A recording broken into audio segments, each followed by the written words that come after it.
ప్రభువునందు ప్రియులారా, మీ అందరికీ ప్రభువైన యేసుక్రీస్తు నామమున శుభములు. ఎగతాళి చేయబడిన హీరో. ఒకవేళ ఎవరైనా ప్రమాదంలో చిక్కుకోబోతున్న ఇంటిని చూచి, ఆ ఇంటిలో నివసించే వారిని రక్షించటానికై తాను చేయగలిగినంత చేసినప్పుడు, వారు అందరి చేత హీరోగా కొనియాడబడతారు.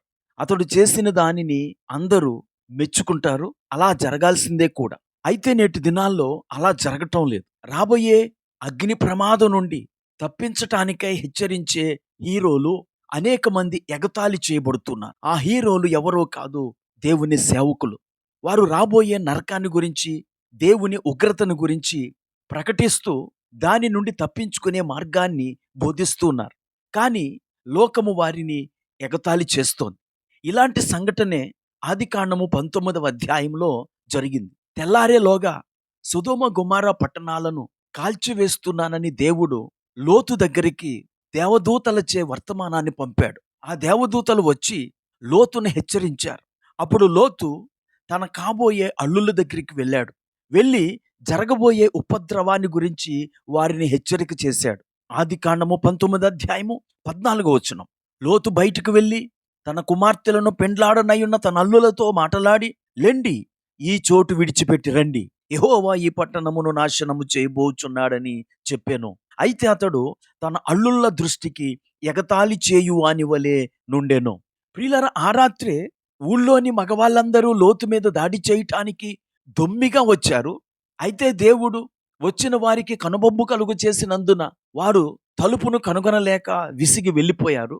ఆ తరువాత లోతు ఎంతో సాహసంతో తన అల్లుళ్ళింటికి వెళ్ళి తెల్లారేలోగా ఈ సొదొమ గొమొర్రా పట్టణాలు కాలిపోబోతున్నాయని హెచ్చరిస్తే వారు లోతును ఎగతాళి చేశారట. దాని పర్యవసానం ఏమైంది? తెల్లవారింది. దేవుడు ఆ పట్టణము నుండి లోతు కుటుంబాన్ని బయటకు తీసుకొచ్చాడు. ఆ పట్టణంలోని సమస్తమును అగ్ని చేత కాలిపోయింది. ఎగతాళి చేసిన వారు కాలి బూడిదైపోయారు. ప్రియులారా, ఈ రోజుల్లో కూడా ఎప్పుడో ఒకప్పుడు ఇలాంటిది జరగబోతోంది. ఈ భూమి మీద దుష్టుల మీద దేవుడు తన ఉగ్రతను కుమ్మరించబోతూ ఉన్నాడు. మన పాపాలు క్షమించబడ్డాయి గనుక మనం ఆయన యందు విశ్వాసం ఉంచిన వారముగా ఆయన ఉగ్రత నుండి తప్పించుకుంటాం. అయితే మన చుట్టూ ఉన్న వారిని కూడా మనలా తప్పించుకునేటట్టుగా లోతు తన కాబోయే అల్లులను హెచ్చరించినట్లు మనము కూడా హెచ్చరించాలి. వారు మనల్ని ఎగతాళి చేసినా సరే రాబోయే ఉగ్రతను గురించి చెప్పాలి. ఎందుకంటే నేటి ప్రపంచ పరిస్థితులు దేవుని రాకడకు సూచనలుగా ఉన్నాయి. గనుక మనము హెచ్చరించవలసిన సమయము ఆసన్నమైనది. లోకం మన మాటలను తేలిగ్గా తీసుకోవచ్చు, లేదా ఎగతాళి చేయవచ్చు. కానీ మనం మాత్రం మన బాధ్యతను నెరవేర్చాలి. వారు ఎగతాళి చేసినంత మాత్రం చేత సత్యం మారిపోదు, వాస్తవం మారిపోదు. ఈ మాటలు వింటున్న నా ప్రియ స్నేహితురా, సోదరి, క్రీస్తునందు మాత్రమే లభించే సురక్షిత స్థానానికి ఇతరులను నడిపించటానికై మనం ఎల్లవేళలా కృషి చేస్తూనే ఉందాం.